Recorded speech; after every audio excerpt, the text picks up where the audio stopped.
Good afternoon. I want to give a special welcome first to our honored awardees. Thank you very much for being here. And to our distinguished members of the Cabinet, Secretary of Agriculture Ann Veneman, Secretary of Education Rod Page,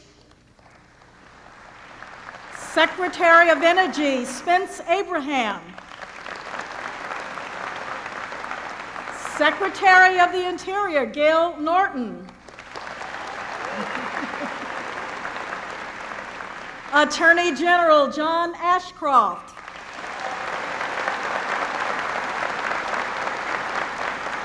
Secretary of Labor Elaine Chao, Secretary of Transportation Norman Mineta, Secretary of Veterans Affairs Anthony Principi,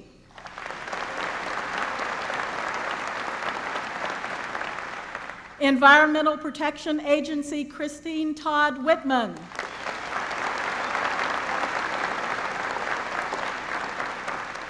and Office of Management and Budget Mitchell E. Daniels, Jr.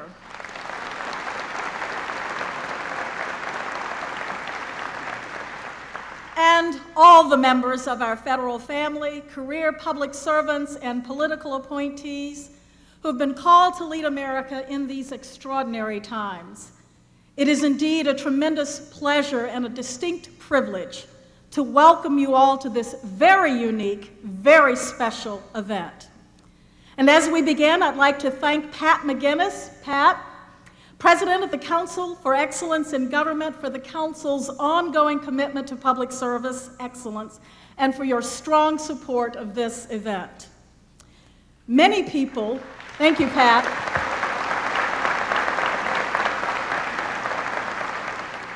Many people have worked tirelessly to make this a very memorable event for you this afternoon, but I want to especially recognize Joyce Edwards, who so ably directs the Office of Executive Resources Management.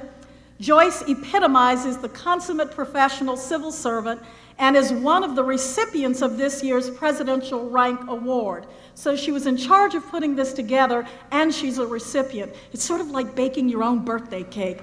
Thank you very much, Joyce.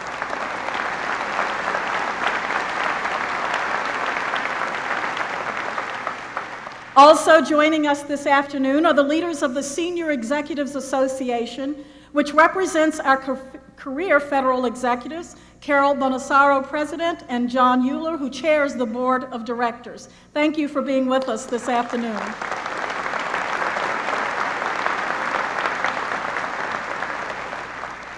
Ladies and gentlemen, we are here today to recognize and to thank all of the quiet patriots in public service today. In the periods of calm and crisis, you display the positive virtues that President Theodore Roosevelt, who was also the former commissioner of the Federal Civil Service, spoke of a century ago: courage, indomitable will, and the power to do without shirking the rough work that must always be done. Your response during this emergency has helped raise public awareness of the integrity, courage, and unwavering commitment of our federal workforce. In the long, proud tradition of Americans who've answered the call to service that dates back to George Washington, your leadership, professionalism, and resiliency have shown the world how a great nation rises when challenged, responding with unity and resolve.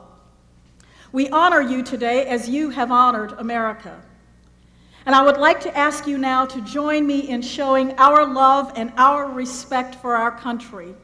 Please rise for the presentation of the colors by the Joint Armed Forces Color Guard from the Military District of Washington, and remain standing for our national anthem, sung by an internationally renowned vocalist and founder of the USA Dream Academy, the incomparable Wintley Phipps.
Oh, say, can you see by the dawn's early light what so proudly we hailed at the twilight's last gleaming, whose broad stripes and bright stars through the perilous fight over ramparts we watched were so gallantly streaming, and the rocket's red glare, the bombs bursting in air, gave proof through the night that our flag was still there.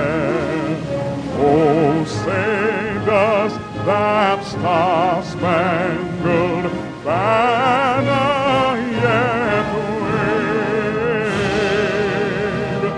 Oh, the land of the free and the home of the brave.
You know, the answer to the question posed in those familiar, stirring lyrics, sung so beautifully by Wintley Phipps, is an emphatic yes. Please be seated. The Star-Spangled Banner still waves, and it will continue to wave, proudly and defiantly over every corner of the land of the free and the home of the brave. You cannot defeat freedom with fear. It is our very freedom that is the source of America's strength. It is our freedom that has given birth to great leaders to guide us through perilous times. Leaders like our President, George W. Bush.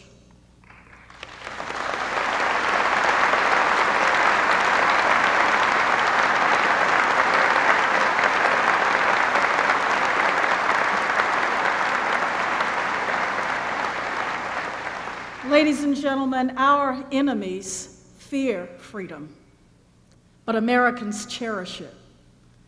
And for more than 2 centuries, we have thrived under its empowering warmth. It is freedom that nourishes American ingenuity.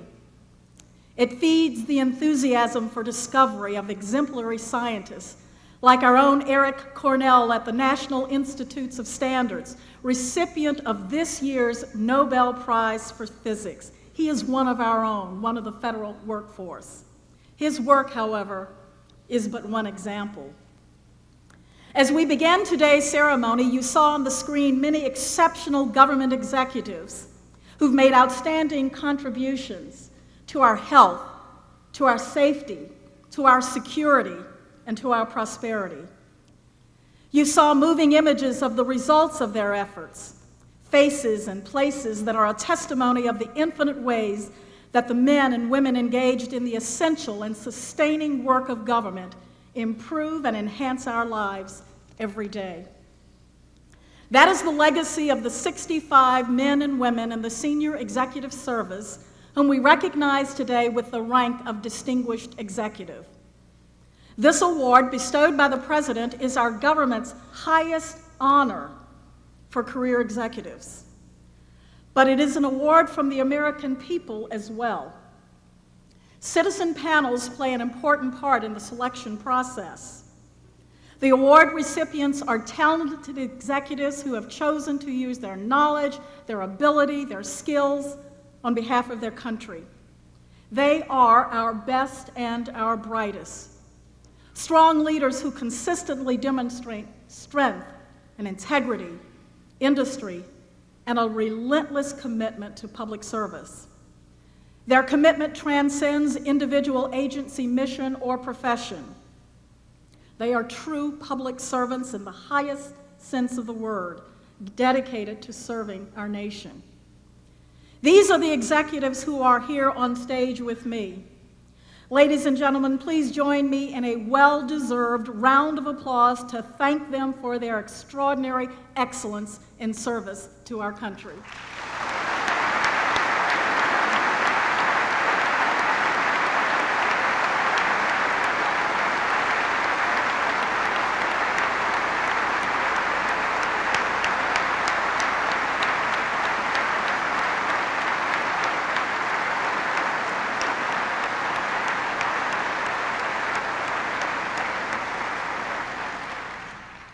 And now I would like to ask the meritorious executives in the audience to please stand.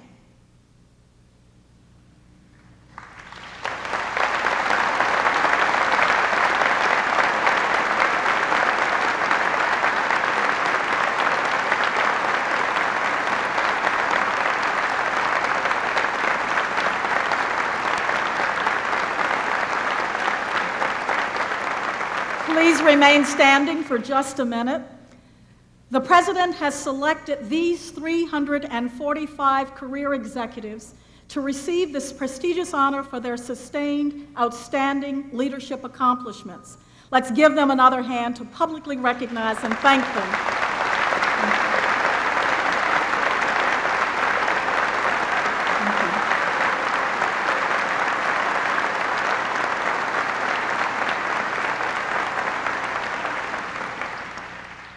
Each and every one of you in this hall, however, is a leader. You are America's executive management team, leading, motivating, and inspiring a workforce of 1.8 million worldwide. We've come together from many different backgrounds. We work at agencies as varied and with missions as diverse as the people who make up our great nation. But we have become truly one family and one team, working toward a common goal on behalf of the American people. Please turn your attention to the screens on either side of the hall as we recognize some others.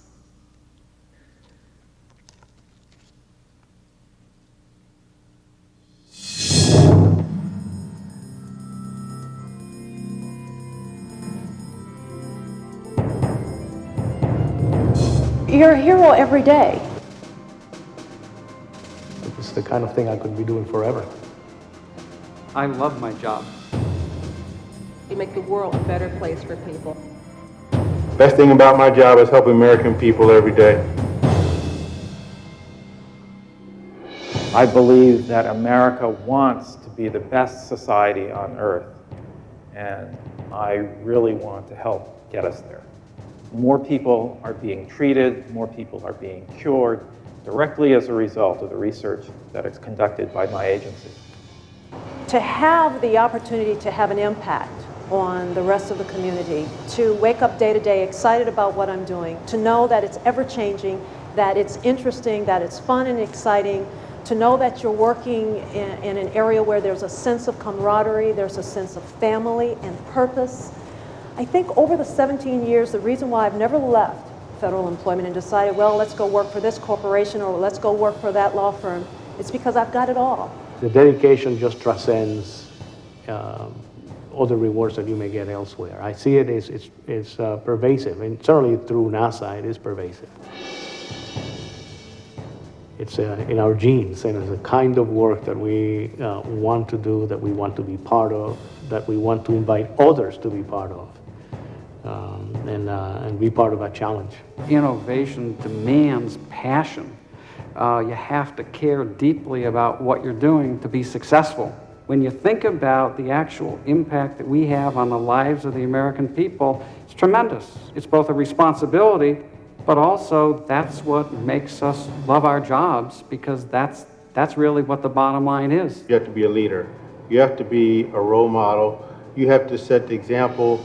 You have to be able to communicate. You have to be able to make yourself open to your people. It takes background and knowledge about technology, about budget, about politics. If you want to have a positive impact on what goes on in this country, then you want to be in the federal government. I'm extremely lucky, and I assume all other managers are as well, in that the people are concerned and dedicated to what we are trying to do as an agency and also as a government, and they're not afraid to do whatever it takes to get the job done.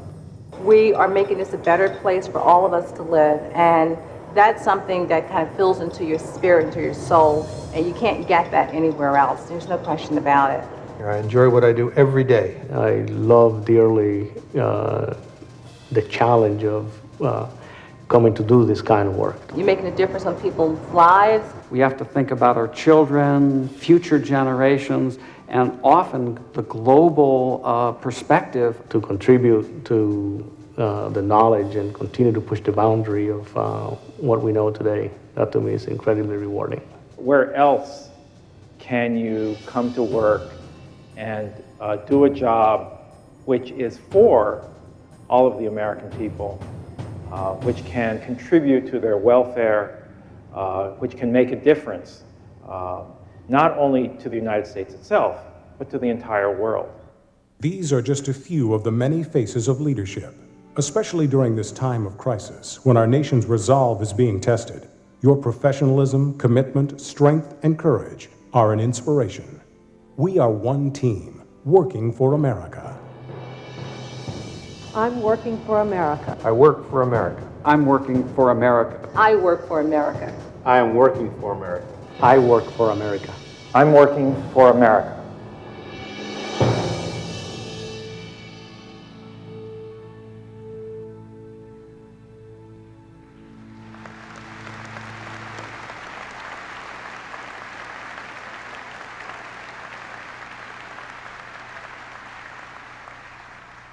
Hello, I am Ruth Sanchez Way, and I'm the Director of the Center of Substance Abuse Prevention at HHS. And like my colleagues on the video, I love working for America.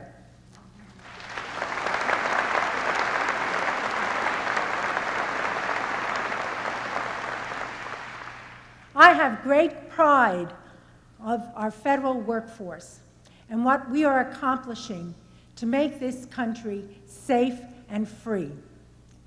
And I'm particularly proud today to have the honor and the privilege of introducing our leader, President George W. Bush.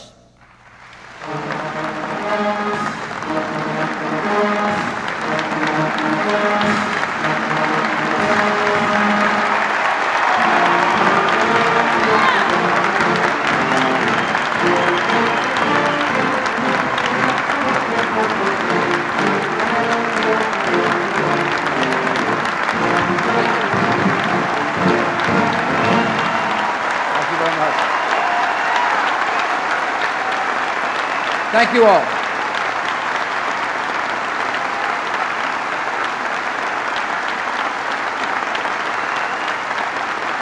Thank you very much. Thank you.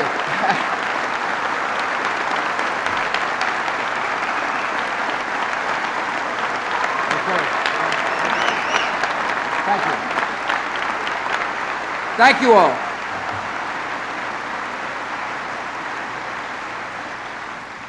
I order you to stop. Thanks for the kind introduction, and thanks for such a warm welcome. These are extraordinary times, times of testing for our government, and for our nation. Yet all of us can be proud of the response of our government and the exceptional character of the nation we serve. I have never felt more certain about America's goodness or more confident about America's future. I have come to Constitution Hall today to express my appreciation for your dedication and integrity, your commitment to excellence, and your love of our country. The work of both career and political employees during the last 9 months has been outstanding. We've accomplished a great deal together. And since September 11th, federal employees have acted with remarkable professionalism and purpose. And on behalf of the American people, I thank you.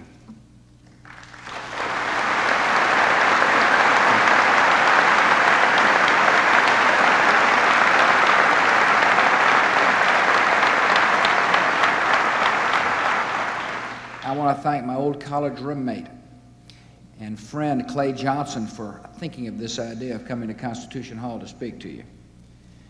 I want to thank Ruth Sanchez Way for her warm introduction and her work on behalf of the American people. I want to thank my friend Kay James for being here as well. I want to thank the Navy Band. Every time you play, I step a little lighter. I'm really proud of my cabinet. I want to thank the members of my cabinet who are here, and I'm proud of you all as well.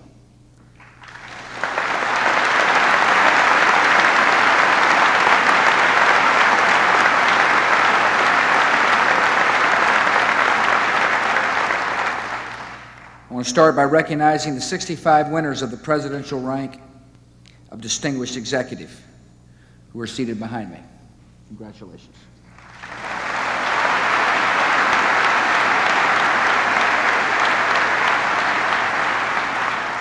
And I want to congratulate the meritorious executives who are here in the audience with us as well.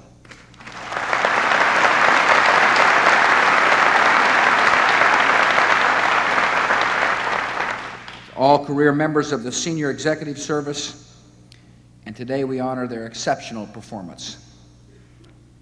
Their work covers a tremendous range of issues, yet they share some things in common: an outstanding work ethic, a commitment to public service, and pride in a job well done.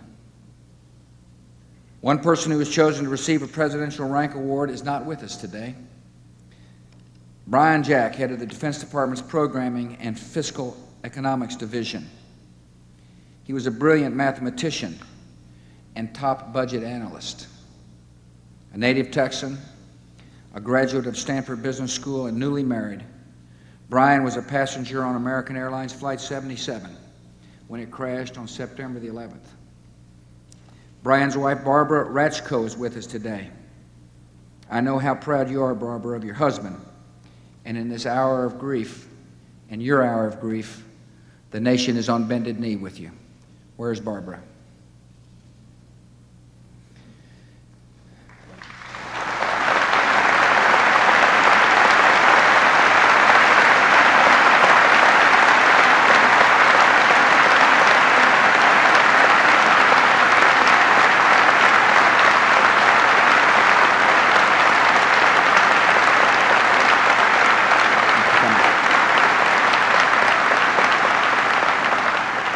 September the 11th, we've seen America more united and resolute than at any point in our lifetimes. We've seen a nation that is generous and patriotic, and a nation that is determined to see justice be done. We've also seen acts of great sacrifice and heroism, and many of those acts were performed by people who serve in government at the local, state, and federal level. The police and firefighters, medics, FEMA employees, members of the military, and civilian employees of government. They've worked past exhaustion. They have risked their lives, and some gave their lives as well.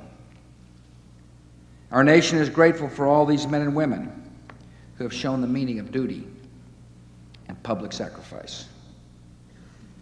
In times of war, the American people look to the government more than they do in times of peace. They count on government to help protect them, and we will. They count on the government to defeat those who are trying to destroy us, and we will. Yet while our government is focused on war against terrorism, it continues to have vital responsibilities in other areas. We will give our best to America in a war effort, in all other areas of responsibility as well. In doing so, we must resist pressure to unwisely expand government. We need to affirm a few important principles: that government should be limited but effective. It should do a few things and do them well. It should welcome market-based competition wherever possible. It should respect the role and authority of state and local governments, which are closest to the people. And government should do everything it can to strengthen families, which are the cornerstone of our society. Today, we're seeing one of the highest levels of trust in government since the mid-'60s. This is due partly to the surge of national pride that has swept our country since the terrorist attacks.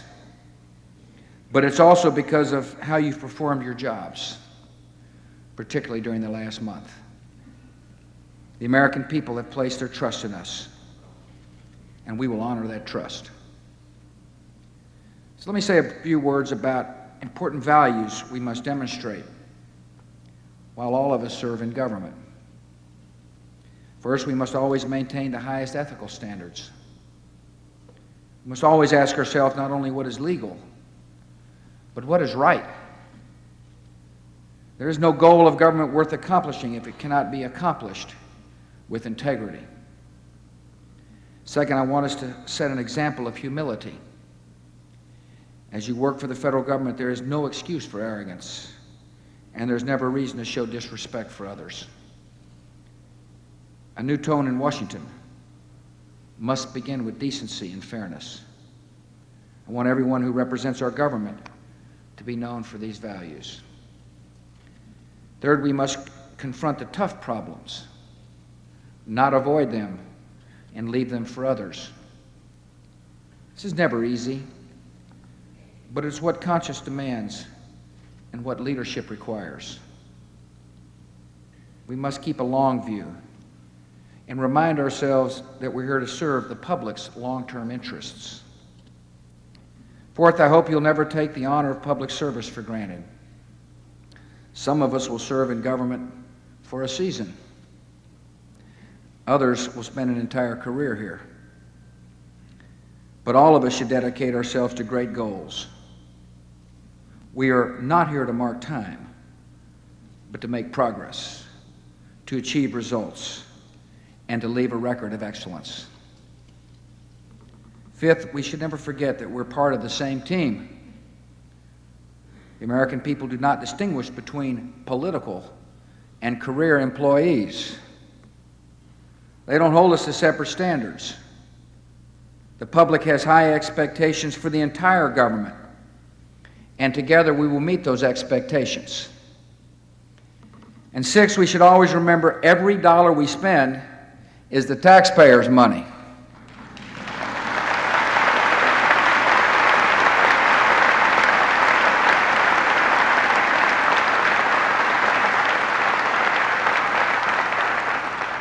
People worked hard to earn it, and so we should spend it wisely and reluctantly. That will take discipline and creative leadership, and I urge all of us to show that kind of leadership. I know that you face barriers in trying to lead creatively.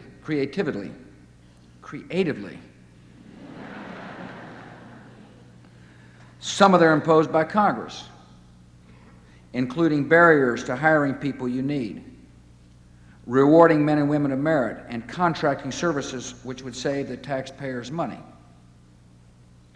And that's why last August my administration released a strategy for improving the performance of the federal government. And that is why shortly we will be sending to Congress the Freedom to Manage Act and the Managerial Flexibility Act, which will allow you to manage more efficiently and serve the public in better fashion. Those of you in high places of government are more than administrators and experts. You hold the ideals and hopes of the nation in trust. And I want to thank you for your willingness to serve our great nation. It is an incredible honor for me to be the leader of such a strong team on behalf of the American people. A team of men and women who could be doing something else, but have decided, I want to serve the greatest land on the face of the earth. Let's do our duty. Let's hold ourselves to the highest of standards. And we will leave this city and this government better than we found it. Thank you for having me. May God bless your work, and may God bless America.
Thank you, Mr. President.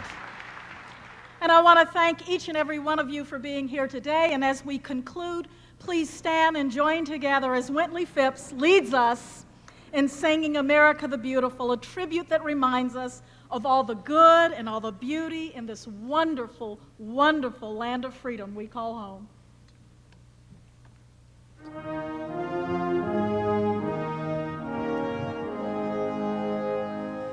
Oh, beautiful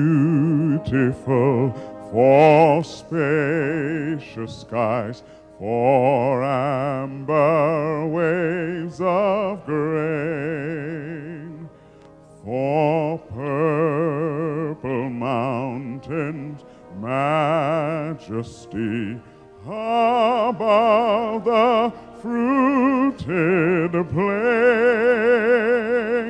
America, America, God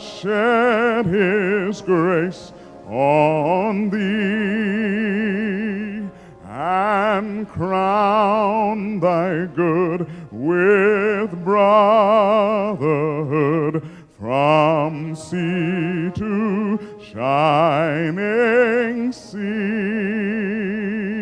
Oh, beautiful for spacious skies, for amber waves of grain, for purple mountains, majesty above the fruited plain. America, America, God shed his grace on thee and crown thy good with brotherhood from sea to shining sea.